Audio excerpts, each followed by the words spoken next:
É isso aí, pessoal. Marla Alcântara, teólogo. Rapaz, se possível, mas a verdade você já sabe. Sempre. Originais bíblicos contra as forças das trevas. O golpe final contra Lúcifer e Satanás. A verdade sempre vence. Saia da matrix da religião. Sempre. Pessoal, veja. Esse vídeo aqui é resultado dos comentários, antes de tudo eu vou falar isso, que vocês vêm colocando aí embaixo. Então, já escreve aí, antes de iniciar o vídeo, antes de você assistir, que vai ser um vídeo, que vídeo, pessoal. Preparei um material aqui exemplar para vocês entenderem de uma vez por todas os que vocês já leram aí no título, né? Diabo, Lúcifer, Satanás. Marla, explica pra gente qual é a sua visão bíblica dos originais, tá? A gente não tá falando aqui de tradução, transliteração, concílio, nada disso. A gente tá falando dos originais bíblicos. Que todo mundo sabe que no Novo Testamento foi no grego koiné e no Antigo Testamento aramaico e hebraico. Então, vocês pediram e o vídeo vai iniciar. Pegue a pipoca, como sempre digo, eu não estou preocupado, pessoal, em fazer 13 minutos para dar retenção, para... Não, eu estou preocupado aqui, certo, em passar a verdade para vocês. Porque o sistema religioso, estudei bastante nesse período que eu fiquei off aqui do YouTube, eles só querem te controlar. Uma frase que eu gosto bastante, soa um pouco forte, mas é a verdade. Jesus Cristo, ele nunca criou o cristianismo. Cuidado! Outro ponto que eu vou falar aqui nesse vídeo, se você é um crítico religioso, cara, nem assiste, pula. Pode pular meu vídeo, não assiste, porque são verdades que dói. Agora, são verdades que vai tirar você do sistema, da Matrix, e levar você para o verdadeiro evangelho, para aquilo que Yeshua HaMashiach realmente ensinou, que nunca foi o que acontece hoje em dia através desses templos, ok? Desde já, metralha, metralha, metralha, enche de like, compartilha, ativa o sininho de notificações. Para quê? Para que, Marlon? Para que quando esse carequinha aqui postar, você saber e já vir assistir, tá? Então, se prepare, pessoal. Pessoal, vejam, uma questão. Eu preparei aqui, tá? Um material no Word, como eu sempre faço, tá? Editei texto, pesquisei, joguei e fatiei Satanás, Lúcifer, Diabo. De uma vez por todas, vocês vão entender que muita coisa do que você acreditou não existe, como o nosso querido Padre Quevedo sempre falava, isso não existe, ok? Então, muita coisa do que você acredita vai cair por terra hoje nesse vídeo. Não baseado no achismo de Marlon, não acredite em mim, eu sempre também digo isso aqui no meu canal. Não acredite em mim, pega apenas a informação que eu passei e vai estudar para saber se o que eu estou falando é verdade ou é mentira. Mentira!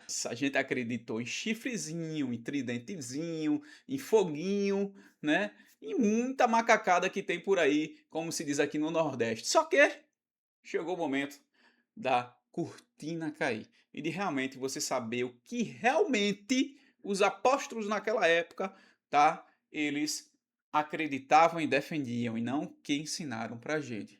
Pessoal, sem mais delongas, vou dividir aqui a tela, se prepare, pegue a pipoca, pegue o energético, pegue a Coca-Cola, tá? Porque esse vídeo vai ser longo, mas vai tirar você do sistema e das amarras, das algemas que te prendem, tá? Nesse panteão de ideias que colocaram na sua mente. Vamos dar a tela aqui agora, vamos pro texto, bora! É isso aí, pessoal, já estamos com o texto aqui, tá? Muito organizado. Pessoal, eu vou confessar para vocês, deu um pouquinho de trabalho. Porque eu tive que preparar o texto com uma didática simplista, tá? Para os teólogos de plantão aí, né, para os acadêmicos, deu um desconto. Eu fiz um material para que pessoas simples entendessem. E quando eu falo simples, não significa que não é inteligente, tá? Vou deixar um parênteses aqui bem claro. Até porque tá cheio de gente com diploma por aí, tá? Que não sabe quanto é 9 vezes 8, certo? Então vamos nessa aqui. Ok? Vamos iniciar texto já aqui, ó. Eu vou lendo, vou parando, vou tirando aqui, tá? A dúvida de vocês através do texto. Ah, um detalhe. Coloca nos comentários, certo? Marlon, eu fiquei em dúvida naquela parte específica que você falou. Eu vou ter o maior prazer em responder, ok? Posso ser que eu demore? Pode. Minha vida correria? É, mas Marlon Alcântara, teólogo, responde. Beleza, vamos lá. Coloquei aí, pessoal, para vocês, ó, a verdade sobre diabo, Lúcifer e Satanás nos originais bíblicos. É isso aí. Chega! Esse vai ser o último vídeo que eu vou fazer sobre isso. Tem um vídeo aí no meu canal sobre inferno. Você pode achar que tá parecido, mas não é. Totalmente diferente. Lá eu falei sobre inferno. Sheol, Gehenna, tá? E Hades. Aqui é totalmente diferente. Aqui eu tô falando sobre o personagem, ok? A pessoa. Tá? Então vamos lá. A verdade sobre o diabo, Lúcifer, Satanás e Satanás nos originais bíblicos. Eu coloquei aqui para vocês, certo? Satanás, o termo do Velho Testamento. Presta atenção, presta atenção. Você está assistindo esse vídeo agora? Presta atenção. Se você assistir esse vídeo falando com o titio, com mamãe, com vovó, com o totô, olhando cachorrinho, você não vai entender nada. Então, presta atenção, bota o fonezinho se possível, vamos nessa. Satanás, o termo do Velho Testamento. Eu coloquei aqui. Qual o termo original, Marlon, de Satanás? Isso aqui. O termo original no hebraico é Ha-Satan, tá? Que tá a forma no hebraico. Marlon, o que significa literalmente Satanás? Preste atenção nisso, meu filho, para ninguém mais te enganar, tá? Porque eu fui feito de trouxa há um tempão, anos e anos, através do sistema religioso. Eu não quero que você seja trouxa também, tá? Vamos lá. O que significa literalmente? Tá? Satanás, pessoal, não é o nome de uma pessoa ou de um anjo específico, tá? É um título ou um substantivo comum que significa o quê? O adversário, o opositor, o acusador, como no tribunal, ok? Então, Satanás não é o nome de uma pessoa Satã. Ô, Satã, vem aqui, faz favor. Não, não é assim que funciona. Satanás é como se fosse um atributo, um adjetivo, certo? Se a gente trouxesse para os nossos tribunais aqui na Terra, Satanás é como se fosse um cargo de promotor, aquele que acusa aquela pessoa, ok? Entendeu até aí? Entendeu, né? Espero que tenha entendido. Vamos nessa. Vou baixar aqui. Marlon, como aparece no Velho Testamento? Vamos lá. No livro de Números, ok? 22, o anjo do Senhor coloca-se no caminho de Balaão como Satã, um adversário, para impedi-lo. Oxente, Marlon, que heresia é essa? Você está dizendo que o anjo do Senhor é Satanás, o chifrudo. Presta atenção, rapaz, presta atenção. No livro de Números 22, o anjo do Senhor coloca-se no caminho de Balaão como Satã, um adversário, para impedi-lo. Satã não é o nome de uma pessoa, Satã é um atributo. Grave isso. Então, se um anjo do Senhor, tá, se colocou contra Balaão, se tornou logo, na etimologia da palavra, um adversário. Entenda. Continuando, ou seja, o próprio anjo de Deus agiu como um Satanás, como um adversário. Certo? Presta atenção, porque senão depois vocês vão colocar aí nos comentários, Marlon é herege, Marlon é herético. Eu também tô nem aí, não tô ligando, eu tô expondo aqui a verdade bíblica nos originais, tá? Mas também criticar sem ter prestado atenção é complicado, viu, pessoal? Então, baixando aqui, pessoal, vamos lá, vamos continuar o material, né? Ou seja, voltando aqui, ó. Ou seja, o próprio anjo de Deus agiu como Satanás, adversário naquele momento específico, tá? Agora preste atenção nisso aqui no livro de Jó. No livro de Jó, capítulo 1 e 2, o termo aparece com um artigo definido, a Satã, ou Ra-Satã, o acusador. Ele aparece na corte celestial como uma espécie de promotor público, ok? Que foi o que eu acabei de falar anteriormente. Como um promotor, uma função, um cargo. Alguém cuja função era testar a fidelidade dos seres humanos, ok? Ele não é descrito ali como um monstro que mora, tá, no inferno e cospe fogo, ok? Mas como um membro da corte que questiona as motivações de Jó. Todo mundo sabe, tá? No livro de Jó tem essa história, né? Que veio se apresentar perante o Senhor os filhos de Deus, e dentre eles Satanás. Muita gente bota Satanás aí como uma pessoa, como um ser, o rei imperial do mal. Não, Satanás ali nada mais é filho de Deus, o texto fala, tá? Veio se apresentar, pedir autorização como um cargo, ok? Um promotor, certo? Aí vamos para a transição histórica. Foi apenas no período do segundo templo, agora presta atenção nisso aqui, certo? Presta atenção nisso aqui, certo? A transição histórica, o que é que aconteceu aí para esse nome estar tão temido? A transição histórica. Foi apenas no período do segundo templo, o período interbíblico, ok? Entre o Velho e o Novo Testamento, que a cultura judaica começou a personificar esse termo, transformando o acusador, presta atenção, que é a etimologia da palavra, numa figura única, maligna e chefe dos espíritos caídos, ok? Só nesse momento, pessoal, aí, no período do Segundo Templo, período interbíblico, é que começou a se aplicar, tá? O Satanás como uma pessoa, certo? Uma pessoa, tá? Física. Física se entenda, não estou falando de acordo física, átomos, matéria, não é isso que eu estou falando, não. Pessoa pessoal e interpessoal, certo? Numa figura única, maligna e chefe dos espíritos caídos. Então, antes, nunca existiu isso, certo? Isso é Satanás. Agora vamos para Lúcifer, tá? Terminei Satanás. Dúvida de Satanás, fi? Bota aí no comentário. Agora vamos para Lúcifer. O erro de tradução que virou nome. Pessoal, quanto à questão de Lúcifer, é o mais escrachado que tem.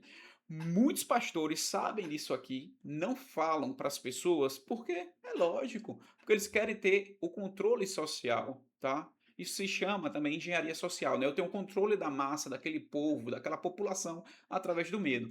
Logo, se eu sei que Lúcifer não é Lúcifer, e Lúcifer não existe, e Lúcifer não é o ser personificação do mal, se ninguém acredita nisso, como é que eu vou controlar as pessoas? Essa é a mente dos 90% dos pastores das igrejas. Tá? Tenham cuidado. Então, Lúcifer, o erro de tradução que virou nome. Os pastores, pessoal, sabem disso aqui, só não falam para você. O texto base, Isaías capítulo 14, versículo 12. Marley, o termo original no hebraico, certo, de Lúcifer, significa Helel Ben Sahar, tá? Aqui, literalmente, pessoal, vou até pular isso aqui. Significa estrela do dia, brilhante, filho da alva. Como eu coloquei aqui, refere-se historicamente ao planeta Vênus, certo? Que brilha intensamente no céu, logo ao amanhecer. Então, nada mais é que luz. Lúcifer é estrela da manhã, alva, tá? Luz que ilumina. É só isso, certo? Não tem nada, nenhuma conotação maligna, ok? Nenhuma conotação maligna. O contexto histórico, como eu escrevi aqui, presta atenção, tá? Contexto histórico de Isaías 14. Pessoal, veja, se você ler o capítulo inteiro, verá que o profeta Isaías está a escrever um poema de escárnio, uma profecia contra o rei da Babilônia. Pessoal, Lúcifer não tem nada a ver com o ser que desafiou Deus e que foi expulso do céu. Isso é uma analogia que está escrita na Bíblia, certo? Uma história para humilhar o rei da Babilônia. Não tem nada a ver, nada a ver com ser expulso do céu, ok? Então, relendo aqui. Se ler o capítulo inteiro, verá que o profeta Isaías está a escrever um poema de escárnio, uma profecia contra o rei da Babilônia. Ok? Um governante humano e tirano. O rei era tão arrogante, pessoal, que pensava que subiria aos céus e seria igual a Deus, mas seria derrubado na terra e esquecido. Então, Isaías se utiliza desse texto sobre Lúcifer para se referir ao rei da Babilônia. Ok? Os pastores sabem disso e eles não falam isso para você. De onde veio a palavra Lúcifer? Agora que vem, presta atenção. No século 4 depois de Cristo, Jerônimo traduziu a Bíblia. Pessoal, muita bagunça de texto veio disso aqui, certo? No século 4 depois de Cristo, Jerônimo traduziu a Bíblia para o latim, a famosa Vulgata Latina que vocês tanto conhecem. Ele traduziu o termo grego fósforos, que os tradutores usaram para verter o hebraico Helel, pela palavra latina Lucifer, certo? Que significa simplesmente portador da luz, derivado de lux mais ferre. Então, nessa tradução, transliteração, ele colocou o que acho que cabia melhor, mas pessoal, realmente alternou e modificou tudo, certo? E aí se criou o mito, né? Com o passar dos séculos, os leitores pegaram nessa palavra em latim Lúcifer, isolaram-na do contexto do rei da Babilônia e transformaram-na no nome próprio do anjo, né, que caiu antes da criação do mundo, tá? Então, o original, pessoal, bíblico, Lúcifer, ele nunca foi o nome de diabo, ok? Oh, Marlon, então você quer dizer para mim que Lúcifer não é diabo? Não, filho. Mentiram para você. E o pior de tudo é que muito provavelmente seu líder religioso, que você tanto idolatra, ele tá mentindo para você. Você sabe por quê? Porque as pessoas são controladas pelo medo e pela ambição. Entendeu? Então a maioria dos pastores sabem que essa história de dízimo não existe, né? Que Lúcifer não existe essa historinha, a história para boi dormir. Que ceia, você pode cear com sua família, tá? Você sendo cristão. Batismo, você pode batizar uma pessoa que reconhece Cristo como seu Salvador, que quer ser batizado, né, como Cristo ordenou. Eu posso, não preciso ser pastor, não preciso ter ordenado a nada. Só que eles nunca vão falar isso pra você, porque se eles falam isso pra você, eles perdem o controle social. E se eles perderem o controle social, quem que vai dar dinheiro pra eles? Tic-tac, tic-tac. A verdade dói, mas ela liberta. Aliás, foi Jesus que falou: pois sereis a verdade, e a verdade vos libertará. Então vamos lá, pessoal. Então, no original bíblico, Lúcifer nunca foi o nome de diabo, certo? Ok, Marlon, você falou sobre Satã, que é um cargo jurídico, você falou sobre Lúcifer, que é o rei da Babilônia, tá, e diabo? Me explica diabo, você não vai fugir não, beleza, vambora. Diabo, o termo do Novo Testamento.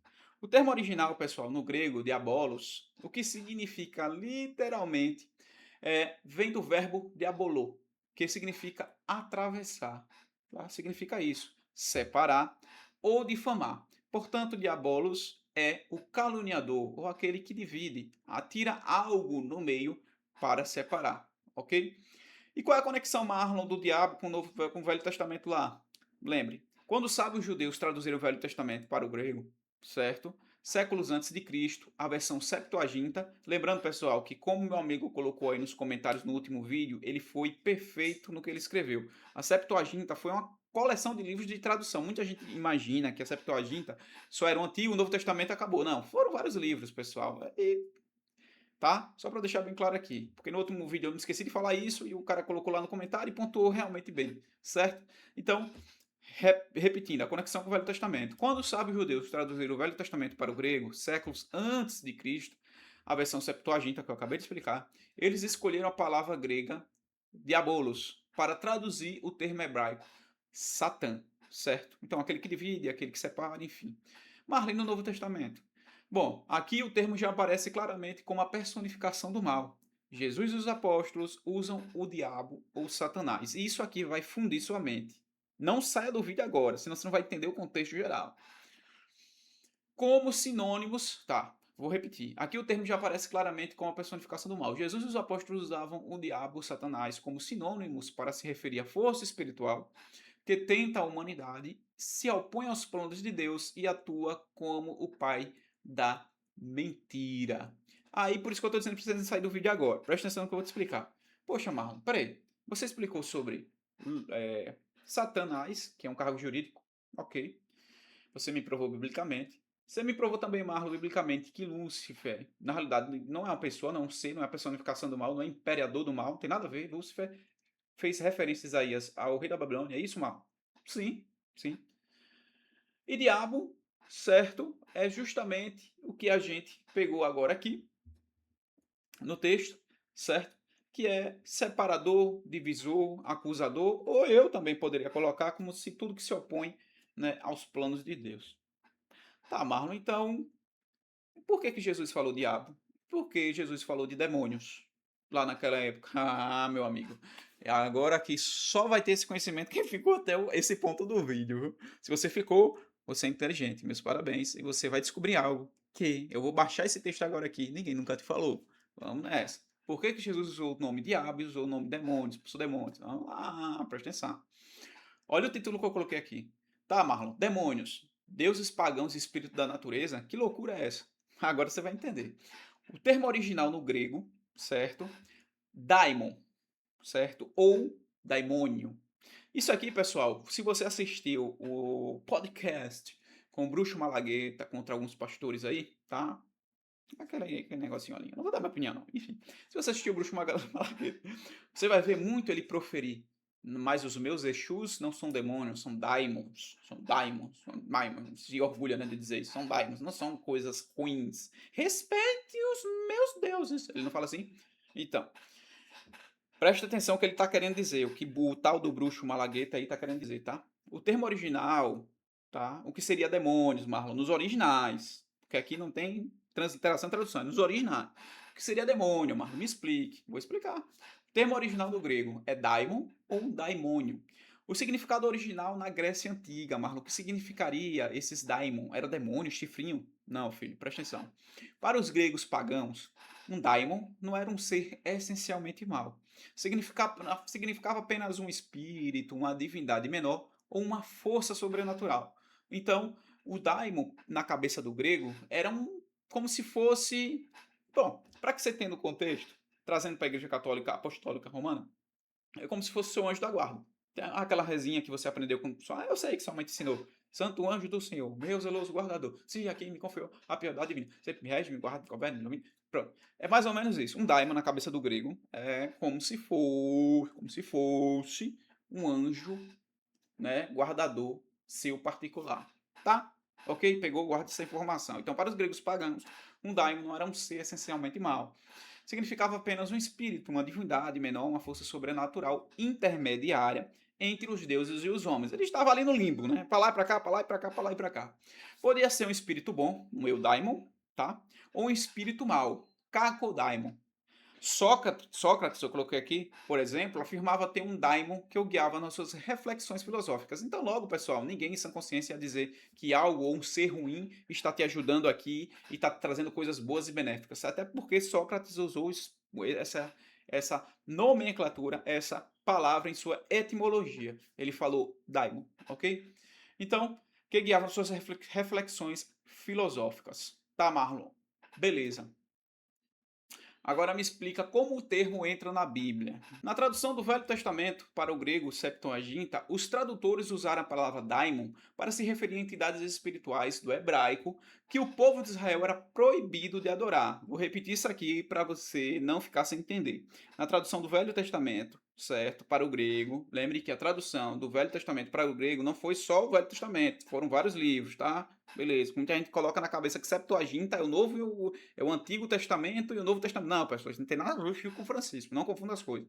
Na tradução do Velho Testamento para o grego, Septuaginta, os tradutores usaram a palavra daimon para se referir a entidades espirituais do hebraico que o povo de Israel era proibido de adorar. Então, o povo de Israel adorava ao Deus Yahvé, ok? Na tradução lá da Septuaginta, os tradutores gregos, eles, peraí, o Deus Yahvé é o Deus original, então na cabeça deles, eu tô falando com minhas palavras, viu, pessoal? Porque tem gente aí que pega os detalhes, que eu, pelo amor de Deus, eu tô usando às vezes muito hipérbole, só para maximizar o entendimento de vocês.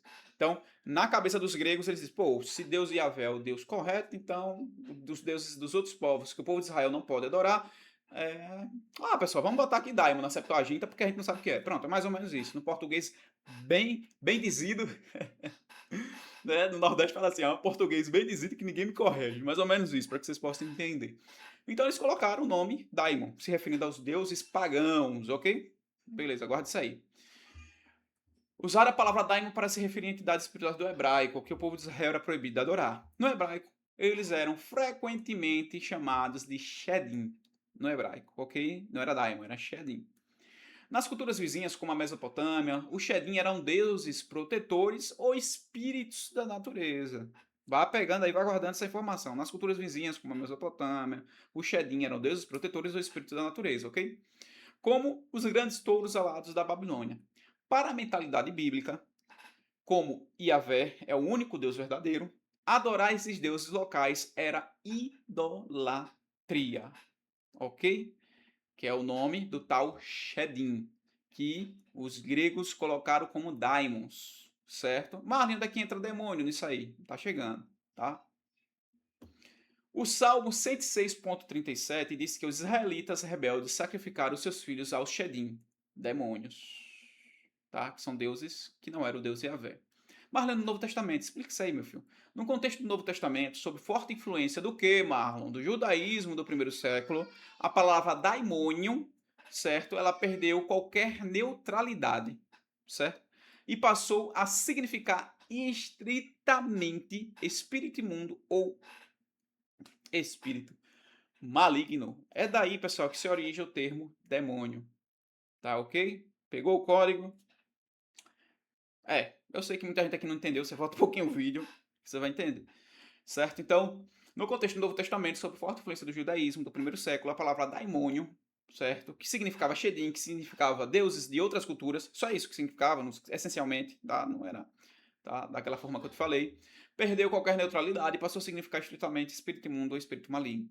Nos evangelhos, são descritos como agentes do reino de Satanás, nos evangelhos, tá? Que causam doenças, opressão e sofrimento e que reconhecem imediatamente a autoridade de Jesus. Aí vem agora, presta atenção. Presta atenção. Se estas figuras não são o que a tradição diz, Marlon, então, essencialmente o que é o mal? Eita, a pergunta de US$ 1 milhão, valendo R$ 1 milhão. Pessoal, é o que eu acredito essencialmente hoje. Marlon, o que é que você acredita? O que eu coloquei aqui no texto. Exatamente isso que está no texto, tá?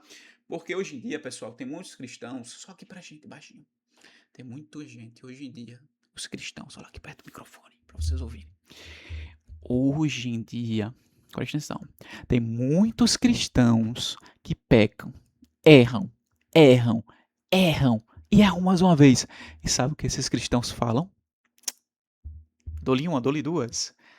Não fui eu, foi o inimigo aqui que está rodando através do Ares, do mundo espiritual, das potestades.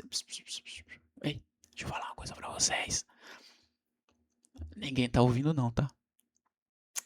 O pecado, ele está intrínseco dentro de você. Já diziam o velho índio Cherokee. Você tem dois lobos. Aquele que você mais alimenta é o que vence a batalha. Para eu continuar o texto, qual lobo que você tem alimentado? Tá? Pega a dica, ok? Deixe de justificar os seus pecados, tá? Colocando a conta no demônio, no diabo. Você é que é o errado. Você que deu a brecha pro erro. Você que está caindo. E você caindo, você leva toda a sua família junto. Ah, Marlon, mas não existe pecado hereditário. Epa, não estou falando de pecado hereditário. Eu estou falando de causa e efeito. Porque se você é um líder da sua família e você vai mal, toda a sua família vai mal. Tá? A base é você.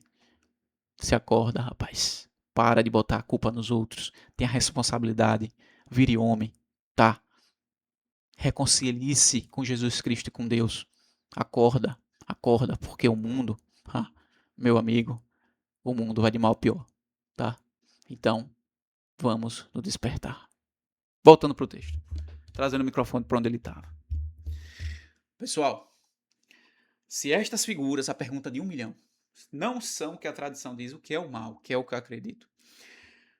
Botei aqui, bem mastigado para vocês entenderem. Depois de analisar tudo isto, você deve estar a perguntar-se, tá, Marlon, mas se Lúcifer não é o nome de um anjo caído, se Satanás começou como um título de acusador, e se demônios eram deuses pagãos, o que é o mal afinal? Então o mal não existe. Pessoal, você vai se surpreender. O que é realmente o mal pelos originais bíblicos. Não é o que seu pastor diz, o que seu padre diz, o que seu Exu aí diz, o que seu pai de santo diz, o que seu líder espiritual diz. Não. É incrível essa resposta. A resposta dos originais bíblicos e da teologia antiga vai surpreendê-lo. Por quê? Eu coloquei aqui. O mal, pessoal, ele não existe como uma substância, uma matéria ou um reino independente, tá? Deus, ele não criou uma matéria física chamada mal. Nos originais, o mal ele é definido por duas perspectivas principais. Primeiro, a perspectiva teológica, a ausência. O mal, pessoal, é o que os antigos teólogos e filósofos, como Santo Agostinho, chamavam de privatio boni, a privação do bem. O mal, pessoal, ele não tem existência autônoma. Assim como o frio é apenas a ausência de calor e a escuridão é apenas a ausência de luz, o mal, na Bíblia, é a ausência ou rebelião contra a vontade de Deus.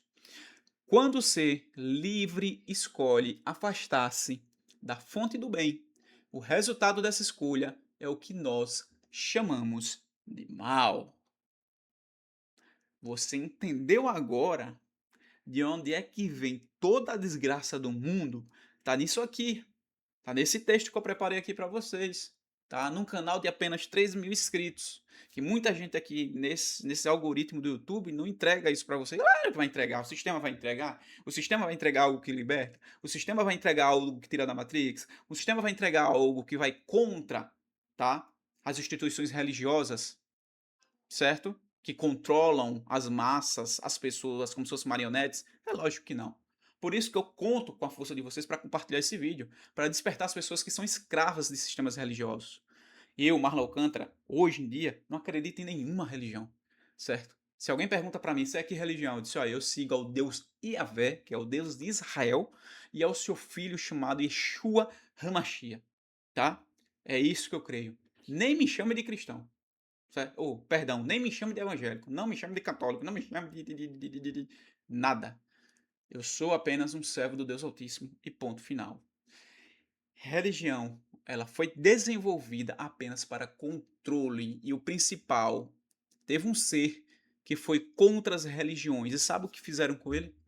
Mataram e crucificaram. O nome desse ser é o Deus que eu sirvo, Jesus Cristo, certo? O maior, o número um contra igrejas e contra as religiões foi Jesus Cristo. Você quer prova viva disso? Seu herege que defende igreja aí, que eu sei que você está pensando aí, você é um herege que está falando aí. Claro, você quer o dinheiro, né, do povo, não é isso? Você quer o dinheiro, é lógico que você vai ficar contra, né? Porque antes do ano 300 existia igreja? Não. Antes do ano 300 teve gente que foi salva? Precisa da sua igreja para ser salvo? Deixa de ser hipócrita, rapaz. Acorde. Então, pessoal, preste atenção. Quando um ser livre escolhe afastar-se da fonte do bem, o resultado dessa escolha é o que nós chamamos de mal. Ok? Você tem a opção, tá? A escuridão não existe. O que existe é a ausência de luz. É assim que funciona. O mal não existe. O que existe é a ausência da presença de Deus, de você estar conectado com o Altíssimo, com o Criador. Logo, quando você se afasta e escolhe isso, você está em maus lençóis. Causa, efeito. Para finalizar, pessoal, vamos colocar aqui a perspectiva linguística, ok? A escolha humana. No Velho Testamento, a palavra mais comum para o mal é ra, certo? Que significa quebrado, ruim, disfuncional, ou aquilo que causa dano. O mal ali não é uma força mística que entra nas pessoas contra a vontade delas. É a escolha humana de quebrar a ordem da criação. Tanto que o próprio Deus afirma em Isaías 45:7: Eu formo a luz e crio as trevas, faço a paz e crio o mal. Pessoal, só existe uma fonte de bênção e maldição: Deus. Tá? Porque se Satanás, Lúcifer, diabo, seja lá o diabo a quatro que for, tá? Tivesse numa guerra cósmica, Deus e Satanás. Deus e Satanás. Os dois estão aqui trocando murro, certo? Se existisse isso aqui, Deus não era Deus, pessoal. Pelo amor de Deus. Só existe um ser. Deus, Jeová, Yahvé. Onipotente, onisciente e onipresente. E ponto final. Não existe essa guerrinha. O mal, essencialmente, tá? Ele é simplesmente a ausência do correto, da luz, do Pai. Ok? Então Deus afirma, Isaías 45:7: Eu formo a luz e crio as trevas, faço a paz e crio o mal, eu, Senhor, faço todas estas coisas. Isto significa que as consequências dolorosas, os julgamentos e o caos que nascem da desobediência, tá, estão sob o controle soberano de Deus e não nas mãos de um Deus do mal que rivaliza com ele. Ok? Resumo final, pessoal, para a gente fixar e acabar o vídeo. Satanás era uma função jurídica no hebraico, o adversário ou o acusador. Lúcifer é um termo em latim para a estrela da manhã, um título poético aplicado a um rei humano da Babilônia que virou um nome próprio por tradição popular. E diabo, pessoal, é o termo grego para caluniador ou aquele que divide. E demônios, tá? Eram espíritos intermediários na Grécia e deuses locais no hebraico, Shedim, que desviavam o povo de Deus, tá? Verdadeiro, povo do Deus verdadeiro, perdão. Então o mal, para concluir, não é uma criatura vermelha com um tridente. O mal é a distorção do bem, é o vazio deixado quando nos afastamos da justiça, do amor e da verdade. Então o mal é um vazio. Se você escolhe não estar com Deus, automaticamente você está no vazio do mal. Você se perde, cara. Então, ele opera através de escolhas humanas e de forças espirituais que decidiram opor-se ao Criador. Isso é o mal, pessoal. O mal não é uma criatura vermelha, vou ler novamente, com um tridente. O mal é uma distorção do bem. É o vazio deixado quando nos afastamos da justiça, do amor e da verdade. Ele opera através de escolhas humanas e de forças espirituais que decidiram opor-se ao Criador. Ok? Compreender os originais não diminui a gravidade do mal no mundo.